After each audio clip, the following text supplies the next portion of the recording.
Well, it's time for a check on your forecast this morning with meteorologist Nicholas Herboso joining us live in studio. Nick, we're about 15 minutes out from the Alabama Deep Sea Fishing Rodeo. Thousands flocking to Dauphin Island.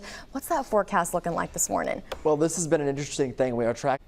And in the meantime, the Citizens Advisory Council met 2 weeks before a master plan is due for the water in system that serves Pritchard and Chickasaw. But that meeting ended without consensus for the long-term future of the troubled utility. The court-appointed receiver who is running the system, John Young Jr., will make the final decision on how the system will be run after he leaves. But he's concerned about how the utility can pay its bills. He says the system is on track to bring in almost $13 million for the fiscal year that ends in September, but Young says expenses will be projected to be about $15 million, and it would be higher if not for a decision to stop paying investors who bought the more than $55 million in bonds back in 2019. Now, the reason Young is even here is because the bank that services that bond issue sued over concerns that those bonds were in jeopardy. And I made the decision that when I looked at the priority of the spend that I needed to do, the bond holders were not on the top of the list. Now, ultimately, the goal is to fully repay the bond holders. But I had to pay for things that protected public health. I had to pay for my employees. I had to pay to purchase water. Now, Young also revealing that a study this month using satellites to search for hotspots found 21 leaks totaling a little less than 500,000 gallons a day.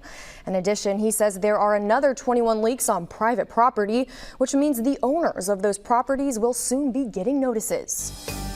Fox 10's Operation Backpack is sponsored by White Spunner Construction, Tobias & Comer Law LLC, and Whataburger.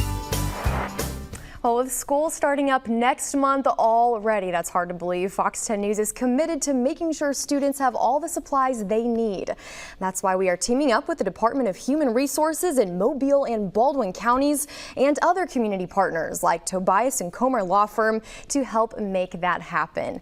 It's called Operation Backpack, something we do every year, and we're collecting things students need for school like backpacks, notebooks, 3-ring binders, pens, and paper. You can drop off any donations at Tobias & Comer Law Firm on Dauphin Street or right here at the Fox 10 studios on Satchel Paige Drive. We also have a list of other locations on our website at fox10tv.com. Operation Backpack runs through the end of the month. And Netflix now has nearly 278 million subscribers worldwide. The company reported yesterday it added over 8 million customers in the second quarter of this year. It also says it will now start phasing out its cheapest ad-free plan in the U.S., the basic plan at $11.99 a month. Netflix says that those who want an ad-free viewing experience will now have 2 choices. That's the standard plan, which is $15.49 a month, or its premium plan at $22.99 a month. The streaming platform said it expects the number of new subscribers to slow down in the third quarter.